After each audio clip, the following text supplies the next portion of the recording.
Ha estado ocurriendo durante toda la jornada y les reiteramos, comenzó en la madrugada con el episodio en el que desalojaron 4 de los campamentos estudiantiles.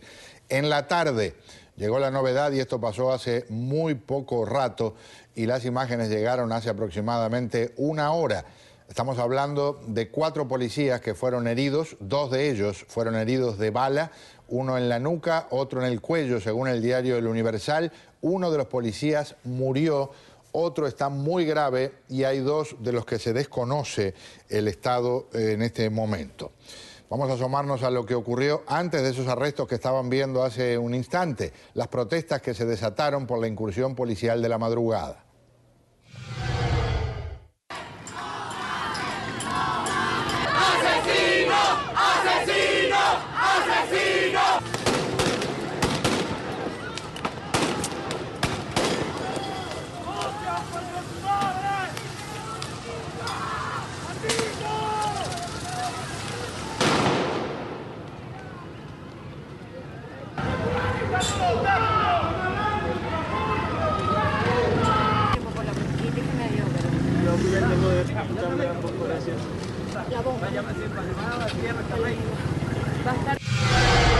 El titular del régimen, Nicolás Maduro, hablando hace un rato.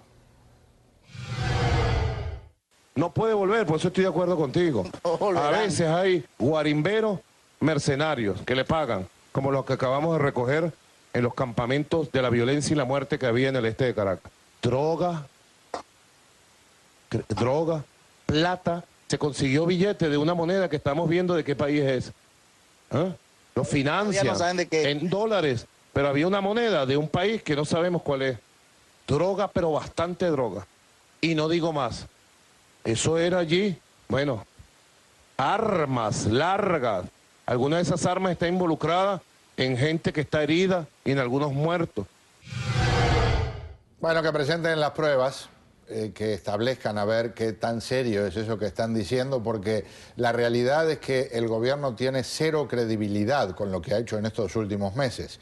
Una estudiante que tiene a algunos de sus compañeros en este momento presos está con nosotros desde Caracas, se llama Hilda Rubí. Bienvenida, buenas noches.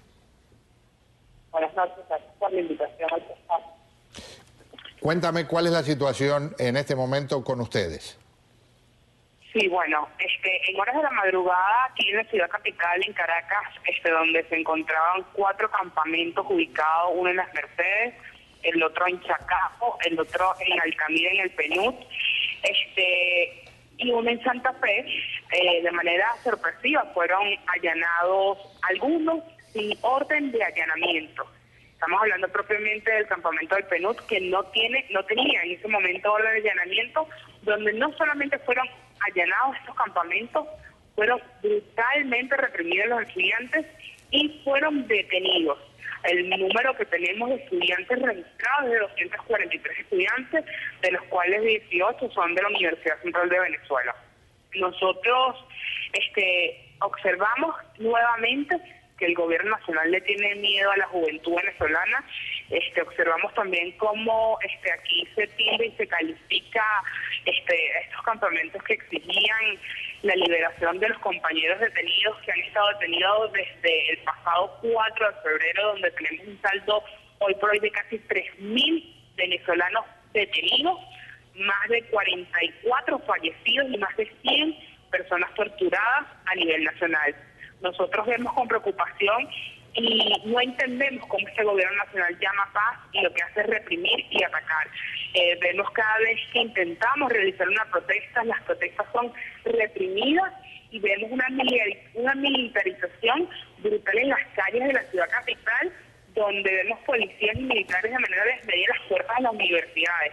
Hemos vivido en los últimos 2 días una represión en distintas universidades de todo el territorio y vemos esto realmente con preocupación. Estos cuerpos policiales y de las guardias, en vez de estar en los barrios venezolanos, en las calles, custodiando la seguridad y la paz de los venezolanos, vemos cómo reprimen a los estudiantes y cómo reprimen y catalogan a las protestas.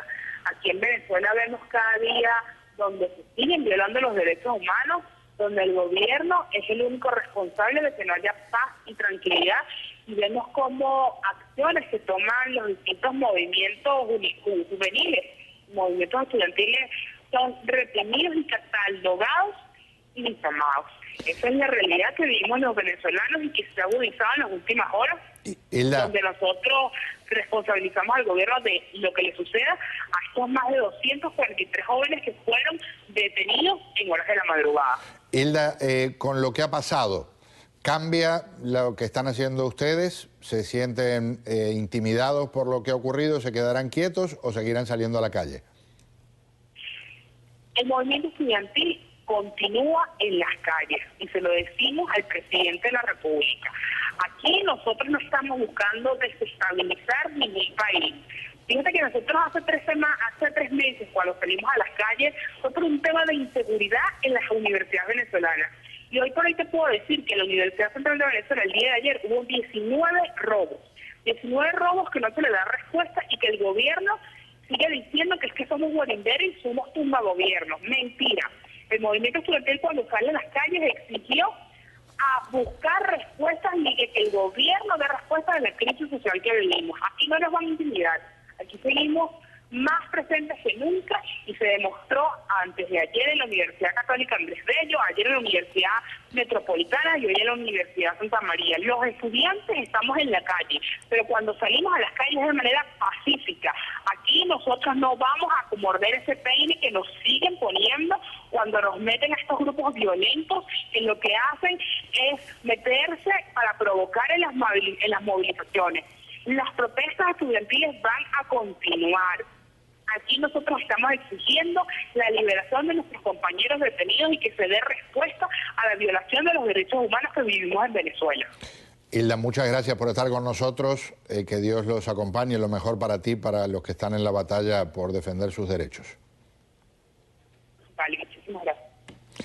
Hilda Rubí, desde Caracas. Con nosotros aquí está nuestra colega Angie Pérez. Angie, bienvenida, buenas noches. Buenas noches, gracias nuevamente por la invitación. Ha cambiado el tono en las últimas horas, una ofensiva muy grande del régimen con esta redada gigantesca en la madrugada y por supuesto también esta desgracia ocurrida hace unas horas en las que hay otro muerto y hay varios heridos. Claro, pero yo he estado monitoreando el Twitter porque realmente es el único medio de información limpio donde podemos ver cuáles son las noticias de último minuto. Y realmente había muchos reportes, por ejemplo, de guardias nacionales bolivarianos y Policía Nacional Bolivariana que llegaban con no un arma, dos, una en cada mano y disparando contra la multitud de estudiantes, por ejemplo. Había reportes también que llegaban directamente, bueno, ya lo hemos visto, disparando perdigones a mansalva. La violencia ha ido en escalada y ahora las acusaciones del gobierno, no solamente de Nicolás Maduro, sino varios de los ministros también hicieron declaraciones similares de no, lo que encontramos fue droga, lo que encontramos fue armas y qué fácil es sembrarle las cosas a estos muchachos, ¿no? Yo sí puedo decir de manera responsable que desde aquí de Miami les hemos enviado algunas cosas, pero el dinero en efectivo no tiene sentido. ¿Quién va a llevar dólares a meterlos en una carpa para pernoctar y hacer qué? Eso no tiene ningún sentido. ¿Se le envía el dinero de alguna manera? Puede ser. Pero ese dinero es convertido inmediatamente a bolívares para comprarle insumos de lo poco que queda en Venezuela para poderles dar a estos muchachos qué comer, para que ellos puedan estar allí ejerciendo su derecho constitucional. Ya lo hemos dicho aquí muchas veces en el programa. Ellos no están metiéndose con nadie y de repente llegan grupos armados. Ese fue otro de los reportes que leí por Twitter esta tarde, que llegaban en motorizados armados, de nuevo vemos a los colectivos, a provocar tanto a la multitud como a la policía. Entonces ellos mismos están jugando a ser abogados del diablo. Por cierto, decía Maduro que encontraron una moneda que están sorprendidos, no saben de qué país es. Una versión es que es un bolívar de hace 7, 8 años. Lo que pasa es que ha perdido tanto valor que ni él mismo la conoce ya. Miguel Rodríguez Torres, el ministro del Interior, diciendo algunas de las cosas que mencionaba Angie. Vamos a empezar por aquí. Solamente aquí pusimos una pequeña muestra. Si ustedes después pueden hacer el paneo por todo este espacio, verán la cantidad de cosas que se incautaron y todavía faltan hacer la experticia, una cantidad de carpas donde también vamos a seguir consiguiendo materiales de esta naturaleza. Pero bueno, aquí vemos que hay dinero de 3 denominaciones, dinero venezolano, ciertas cantidades, dólares norteamericanos de los Estados Unidos de Norteamérica y billetes de un país que tenemos que identificar con las respectivas experticias para ver su procedencia. También tenemos una gran cantidad de tarjetas telefónicas, obviamente utilizadas por ellos para sus comunicaciones, guantes que utilizaban para instalar, por ejemplo, las guayas estas asesinas con las que degollaron a un motorizado hace un tiempo atrás. Y ustedes cuando vean el panel van a ver distintos tipos de guayas que utilizan para ese tipo de acciones. Bueno, por cierto, si eso es prueba de que son, como dice el régimen, mercenarios que practican el terrorismo, que son asesinos, o sea, ¿qué hacen? ¿Enrollan los billetes y se los meten en las fosas nasales a los enemigos? ¿Con los guantes? ¿Que han estrangulado a alguien ahí en estos procesos que se registran cuando llegan los policías? Es vergonzoso realmente, porque hablan de una cantidad de cosas que después no tienen para mostrar, o, como mencionaba recién Angie, es tan fácil, tan pero tan fácil poner sobre una mesa lo que uno quiera y decir que lo encontró allí en una de esas carpas, porque ¿qué testigo independiente hay que pueda establecer que eso es cierto? Aquí hay algo más de lo que dice Miguel Rodríguez Torres. Con el color que arroja, la reacción que arroja al químico es presunta cocaína, que fue encontrada en varias de las carpas que fueron desmanteladas en el día de hoy. Aquí hay una porción importante de presunta cocaína, aquí hay droga también, hay que ver qué tipo de droga, ya serán las experticias correspondientes, y esta que está aquí toda, presumimos que es perico y marihuana. También teníamos las informaciones de que en esas carpas habían también niñas y niños, o adolescentes, o jóvenes, menores de edad, de ambos géneros, que estaban siendo manipulados y utilizados por otras personas para que se mantuvieran en el sitio. Vamos a hacer un paréntesis, seguimos conversando con Angie al regresar. Vamos a incorporar a una dirigente del movimiento Voluntad Popular que preside Leopoldo López, que está preso, y vamos a hablar con el padre de Leopoldo López, que está en Venezuela. Ya regresamos.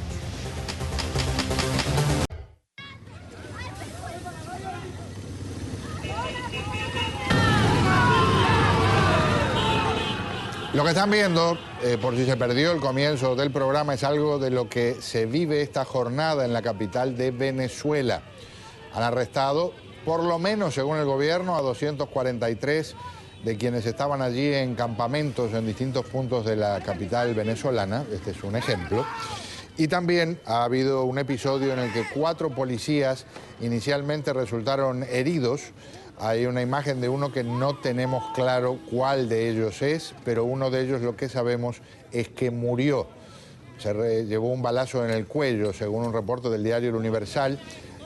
Sería posiblemente el que está allí detrás del conductor, pero podría ser también uno de los policías que fue herido. Eso no lo tenemos claro. Pero el asunto es que ha sido una jornada de caos en Venezuela.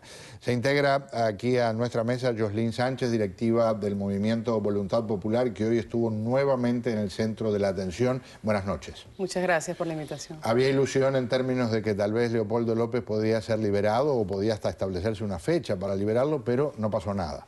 No, la verdad que anoche mismo, como a las 7 de la noche, teníamos la información de que cambiaron al juez arbitrariamente. En lo que nosotros estamos claros que es un plan del gobierno que inicia ayer a las 4 de la tarde suspendiendo la mesa de negociación. Después pasa lo de Leopoldo, que evidentemente ya para nosotros a esa hora era una señal que era para jugar con el tema de su caso y diferir la audiencia. Y luego pasa esta arremetida en la madrugada. Yo tengo información fidedigna mentira de que el plan se llamaba Operativo Búho, así lo llamó el gobierno, y evidentemente es un plan del G2 cubano, que es quien dirige al señor Maduro, para tapar y para tratar de darle herramientas a Maduro de lo que le viene ahorita. Realmente Maduro está reteniendo una cantidad de anuncios económicos que tiene que hacer, como el aumento de la gasolina, y lo que está pasando, Pedro, es que realmente aguas abajo el G2 le está diciendo al señor presidente que el chavismo, no la oposición, el chavismo está ardiendo en los sectores más populares porque no hay agua, porque la escasez se los está comiendo y porque además, le digo señor Maduro, la gente está súper descontenta con lo que usted está haciendo. Así que esta arremetida está tratando de parar lo que ellos saben que les viene, que es la unificación del pueblo abajo en contra de una mala gestión. Y por cierto, en un ratito hablando del tema económico, les vamos a mostrar algo que ha ocurrido en las últimas horas con el control de precios. Pero primero quiero asomarme a algo de lo que dijo Miguel Rodríguez Torres, el ministro del Interior, con una declaración que de verdad es un poco desconcertante. Pero veamos y hablamos del asunto. Esto se viene anunciando, denunciando, alertando a la sociedad desde hace varios días. Una cosa es que existan razones para la protesta y existe el derecho a la protesta. Nosotros nunca hemos negado ese derecho. Ese derecho es un derecho constitucional que está garantizado. Inclusive el Estado venezolano, cuando la protesta es pacífica, es desarrollada en el marco de la ley, nosotros mismos protegemos la protesta, la aseguramos para evitar que ocurran hechos lamentables. Sin embargo, bueno, nadie puede en este planeta pensar que todo este equipamiento, toda esta organización, todo lo que estamos viendo, esa gran cantidad de licor que se consume en esos sitios, que todo esto que estamos viendo sea de unos protestantes pacíficos y, el término que utilizaban en el informe del otro día, indefensos. Por lo menos 2 puntos sobre lo que dice el ministro del Interior. Número 1, si yo salgo a la calle a protestar pacíficamente y me tiran balazos, o 2 posibilidades, o dejo de protestar si no me dieron un balazo, o trato de hacer algo para tirarle cosas al señor que me está tirando balazos.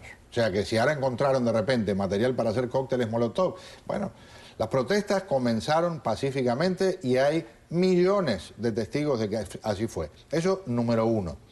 Número 2, cuando están hablando de que la Constitución respalda las protestas pacíficas, estaba dormido el señor Rodríguez Torres. Le digo señor porque son los modales que me enseñaron de chico, ¿verdad?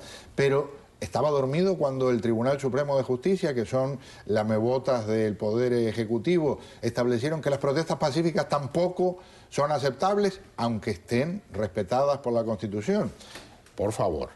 Hay un reporte, me mencionaba Angie, que ha estado rastreando en el Twitter, de que varias jovencitas habrían sido objeto de abuso sexual en la madrugada. Correcto. Cuando la policía fue a desmantelar estos campamentos. El reporte que circulaba por Twitter esta tarde era que llegaron primero los motorizados, es decir, el combo de estos colectivos que llama el gobierno, muy pacíficos ellos, muy inocentes, ¿verdad? Que llegaron primero a los campamentos y se violaron mínimo a 15 muchachas. Por lo menos tengo el reporte de 15, que lo vi confirmado ese número en diferentes personas, de diferentes fuentes. Y después llegó la Policía Nacional Bolivariana y la Guardia Nacional a terminar de arrestar y desmantelar los campamentos. Ese es el reporte y me parece gravísimo, porque una cosa es que tú llegues como las autoridades a poner orden y otra cosa es que seas el tapabocas de una aberración, de un ataque de verdad a unas muchachas que sencillamente estaban allí ejerciendo su derecho a la protesta. Entonces, por favor, y luego sale el ministro Rodríguez Torres diciendo que no, ahí pasaba de todo en esas carpas. De verdad, es una falta de todo, falta de humanidad completa que está pasando con el gobierno contra la población civil. Leopoldo López Gil, el papá de Leopoldo López, hemos estado en contacto con él a lo largo de la jornada. En este momento está en la calle, hemos establecido contacto con él en un par de ocasiones. Se corta la comunicación. Si logramos establecerla de una forma que se pueda escuchar, como para poner en el aire, con mucho gusto lo hacemos de inmediato. Quiero compartir algo vinculado al territorio de la economía con el control de precios. Miren cómo funciona el régimen. Este es un general que se llama Luis Epifanio Medina, que llega a una empresa y hace esto. Entramos en el establecimiento denominado El Edén del Estado Bolívar, en la cual pudimos determinar algunas irregularidades en los precios de los productos. Tengo la hoja aquí específicamente para darles la información. Esta es una inversora, una importadora que se encarga de importar puertas de acero para baño, puertas de seguridad y salas de baño. En el momento de la fiscalización pudimos determinar una usura en los precios. Acción tomada. La acción tomada fue la siguiente: el ajuste inmediato de los precios y la retención de los productos. Imagínense con ese clima, ¿qué empresa puede trabajar con normalidad? No, además yo quisiera, yo lo veo y digo, ojalá nosotros viéramos eso con las bandas armadas, que el gobierno nos mostrara que está desmantelando tantas bandas que se han llevado a cantidad de jóvenes y cantidad de madres que han tenido que llorar a sus hijos. Ojalá uno viese eso, por lo menos hoy tienes que leer que el escolta, otro escolta de ellos mismos, el Ministerio de Interior y Justicia, lo matan como cualquier perro de calle, vulgarmente hablando, a las 5:30 de la tarde en un sector súper transitado de la ciudad de Caracas. Eso es lo que se los está comiendo. Y además quiero decir, aprovechando esta tribuna, que he pasado todo el día hablando con cantidad de jóvenes que estuvieron ahí monitoreando, con lo que podemos hablar, porque hablamos entre líneas, con lo que ellos pueden. Y quiero decirles que están más fuertes que nunca, que estoy súper orgullosa de esos jóvenes que hoy se están reagrupando, que ya hoy en la Plaza Bolívar de Chacao hay nuevas carpas, que ya hoy en la Plaza Altamira hay nuevos muchachos otra vez en la lucha. Es decir, le digo al gobierno, no crean que esto que ustedes están armando otra vez, porque son expertos, Pedro, en jugar ping-pong por arriba y bowling por debajo. Ellos son los que llaman al diálogo, no sé qué, y después viene la arremetida por debajo. Nosotros ya lo sabemos leer y estamos más que preparados para ustedes. Y quiero mencionar otro tema que las cosas como son, hay una polémica dentro de la oposición porque una funcionaria del Departamento de Estado, Roberta Jacobson, dijo en las últimas horas que una de las razones por las que el gobierno estadounidense no ha tratado de imponer sanciones a funcionarios venezolanos es porque alguien de la Mesa de Unidad Democrática les habría pedido que las posterguen para no perjudicar el diálogo que está en marcha y que, por cierto, hoy se suspendió, por lo menos parece que hasta la semana próxima, una reunión que estaba prevista ahora. Pero ya integrantes de la MUD, de la Mesa de Unidad Democrática, desmintieron esto, dijeron que no era cierto. ¿Qué piensas tú, que estás en contra del diálogo como está Voluntad Popular? No, yo creo que la mesa tiene mucho que explicar, mucho que aclarar. Yo no creo que el Departamento de Estado haya dado una declaración de esta magnitud sin tener pruebas. Yo creo que hoy deberíamos haber sentido no desmentir al Departamento de Estado. Hoy queríamos que la mesa se pronunciara de esta barbarie. O sea, queríamos una mesa sentada llamando al país a unificarnos estratégicamente y a ver cómo le hacemos frente a esta barbarie. Eso es lo que estamos esperando de la mesa hoy. Y realmente, pues lo que vemos es otra defensa tímida, una cosa, siguen en un diálogo. La verdad es que realmente el país está viendo cómo son los actores que están tratando de llevar adelante una oposición de otro estilo, que no es la que comparte Voluntad Popular. ¿De acuerdo o en desacuerdo? Totalmente de acuerdo, y además yo le voy a hablar a Ramón Guillermo Aveledo directamente, que fue quien le escribió a la secretaria de los Estados Unidos esta respuesta bastante ambigua, y vamos a tratar de explicarlo en el menor tiempo posible. Él dice que él no está de acuerdo, ni la Mesa de la Unidad Democrática están de acuerdo con aplicar sanciones a un país para que la población civil pague por las acciones del gobierno. Sí, está bien, estamos de acuerdo. ¿Que vamos a buscar una salida democrática? Está bien, sí, estamos de acuerdo. Pero lamentablemente, y lo sostengo y lo he dicho en este programa anteriormente, yo creo que el punto de diálogo pasó. El punto de diálogo quizá se hubiese dado después de las elecciones cuestionadas, que digo yo, fueron robadas, pero el que le roban algo, ¿verdad?, que en este caso fue Enrique Capriles, tiene que reclamar. Tiene que seguir con ese reclamo, y llegó un momento que le dio la mano a Nicolás Maduro y aceptó que Nicolás Maduro era el presidente de Venezuela. Entonces, ahora, con esta cantidad de sangre que hay en la calle, con más de 44 muertos, con miles que han sido heridos, arrestados, etcétera, porque realmente los números se quedan muy cortos, y yo me atrevería a decir que el número de 44 muertos es mucho más alto, porque han empezado a aparecer muertos de repente en los ríos, en el monte, etcétera. ¿Dónde está la gente que está desaparecida? Por ejemplo, a estas alturas, realmente, señor Aveledo, se va a poner a aclarar que ustedes quieren una salida democrática cuando ha demostrado el régimen que es totalitario, absolutamente dictatorial y violento contra la población civil, que quieren mantenerse en el poder porque se desaparecieron 20.000 millones de dólares poco antes de que muriera Chávez y 13 toneladas de oro que se lo llevaron en lingotes para La Habana, Cuba? ¿Dónde está ese dinero? Son los 1.000 millones de euros que tiene, no sé, se me ocurre Diosdado Cabello en Europa. Todo esto, mire, tienen muchas cosas que explicarme porque yo quiero que ustedes se quiten la careta y me digan sinceramente si están con la oposición o si están enchufados. Un gusto tenerlas aquí. De verdad, un placer. Dos damas combatientes hablando de la situación venezolana. Lo mejor para ustedes. Muchas gracias por acompañarme. Gracias a ustedes. Gracias a ustedes. Con gran gusto.